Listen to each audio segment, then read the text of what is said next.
Hello friends, हम देख रहे थे बीएड में करिकुलम डेवलपमेंट एंड स्कूल वाली बुक में से यूनिट 1 और इसका टॉपिक आज हम लेंगे सिलेबस। सबसे पहले हम जानते हैं कि सिलेबस होता क्या है। तो यह एक लैटिन वर्ड सिलेबल से लिया गया है जिसका मीन्स होता है लिस्ट।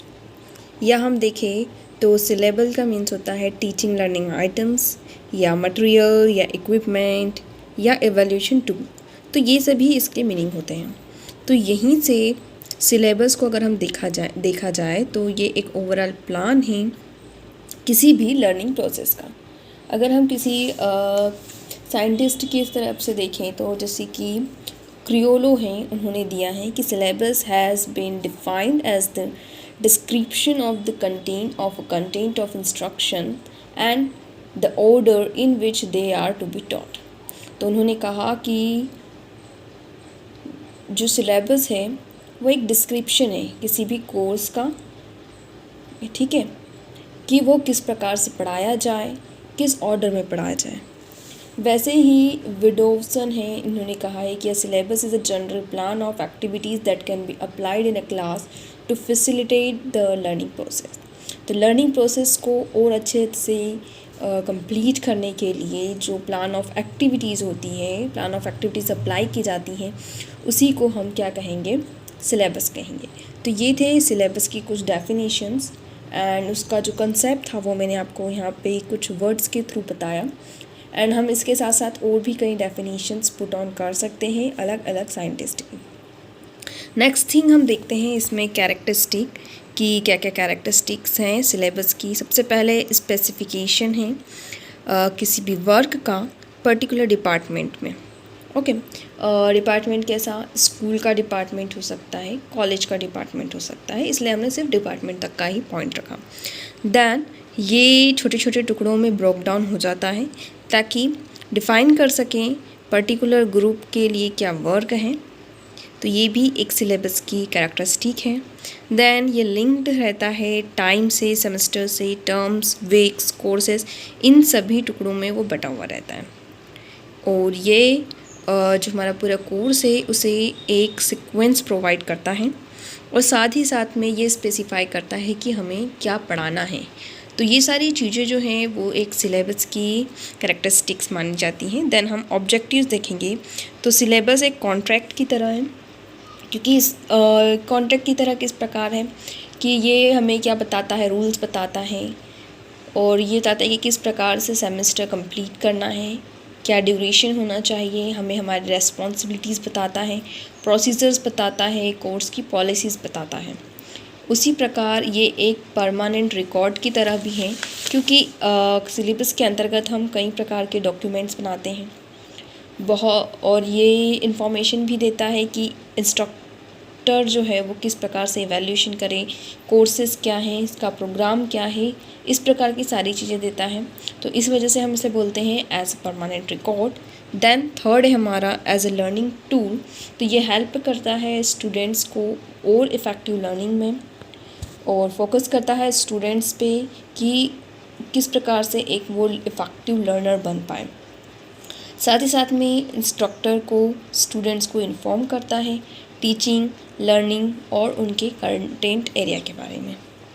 देन हम जाते हैं एलिमेंट्स ऑफ सिलेबस के। तो ये कुछ हमारे एलिमेंट्स हैं। सबसे पहले है लर्निंग ऑब्जेक्टिव्स। तो यहाँ हमें हमारे ऑब्जेक्टिव्स के बारे में जानने को मिलता है कि हमारे सिलेबस के ऑब्जेक्टिव्स क्या हैं। देन कौन कौन से गोल्स हैं। देन कुछ बेसिक इन्फॉर्मेशंस इसमें रहती है। देन उस कोर्स का कंटेंट क्या है कि उस कोर्स के अंतर्गत हमें क्या क्या चीज़ें पढ़ना है। देन आती है स्टूडेंट्स की रेस्पॉन्सिबिलिटीज़। तो इसमें हमारे जितने भी वर्क हैं छोटे छोटे वो सभी इसमें आ जाएंगे, जैसे कि एग्ज़ाम्स, क्विजेज़, रीडिंग या होमवर्क, प्रोजेक्ट्स, ये सारी चीज़ें इसमें आएंगी। देन है ग्रेडिंग मेथड। तो इसमें असेसमेंट प्रोसेस और मेजरमेंट्स के बारे में आता है। देन है मटेरियल एंड एसेस।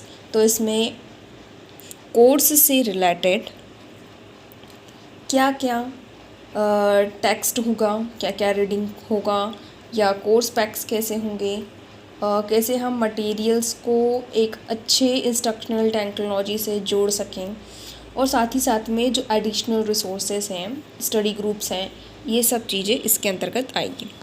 लास्ट है हमारी टीचिंग फ़िलोसॉफ़ी। तो इसमें ऐसी कौन से पेडागोजिकल अप्रोच हम यूज़ करें ताकि स्टूडेंट्स को इससे से ज़्यादा बेनिफिट मिल पाए। नेक्स्ट है हमारे टाइप्स ऑफ सिलेबस।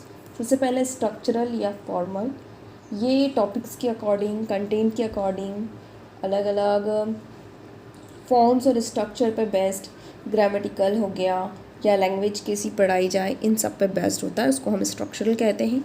फंक्शनल में जो है कंटेंट ऑफ टीचिंग जो है कलेक्शन ऑफ फंक्शंस पे डिपेंड करता है, जो कि किसी भी लैंग्वेज के लिए यूज़ की जाए या नोशंस या किसी लैंग्वेज को एक्सप्रेस करने के लिए की जाए, उसके लिए ये फंक्शनल सिलेबस बनाया जाता है। देन है सिचुएशनल सिलेबस।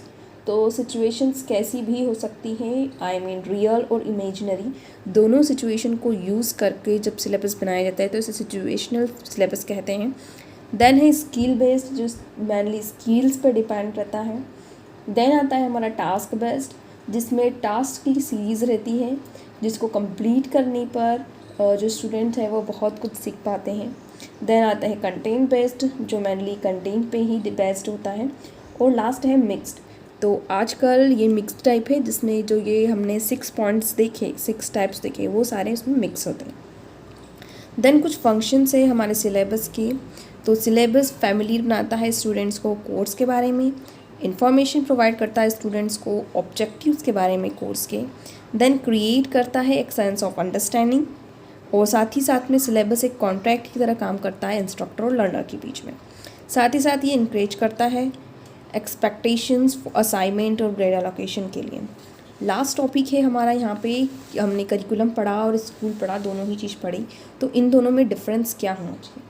तो सबसे पहले जो सिंपल डिफरेंस देखेंगे, जैसे कि सिलेबस एक ग्रीक टर्म है, वहीं करिकुलम एक लैटिन टर्म है। जो हमारा सिलेबस है ये एक सब्जेक्ट के लिए यूज़ किया जाता है, लेकिन करिकुलम हमारे पूरे कंप्लीट कोर्स के लिए किया जाता है। और सिलेबस जो है वो डिस्क्रिप्टिव नेचर का होता है, और करिकुलम जो है वो प्रेस्क्रिप्टिव नेचर का होता है। अब जो सिलेबस है वो इस्टेब्लिश किया जाता है बोर्ड एग्ज़ाम के द्वारा, और जो करिकुलम है वो इस्टेब्लिश किया जाता है गवर्नमेंट के द्वारा या एडमिनिस्ट्रेशन के द्वारा। अब जो सिलेबस है इसका फ़िक्स टाइम होता है, जनरली 1 ईयर, लेकिन जो करिकुलम है जो लॉन्ग होता है और ये कंटिन्यू होता है कोर्स तक। अब जो सिलेबस है वो teacher to teacher syllabus change होता है, और करिकुलम जो है वो हर टीचर्स के लिए सेम रहता है। ओके, तो ये थे कुछ बेसिक से डिफरेंस करिकुलम एंड सिलेबस के लिए। इसमें आप सबसे एक दोनों की मीनिंग भी ले सकते हैं, और इस तरीके से इसका हम कंप्लीट डिफरेंस बना सकते हैं। आई होप आपको सिलेबस वाला पोर्शन कंप्लीट समझ में आया हो। Thank you for now, bye bye.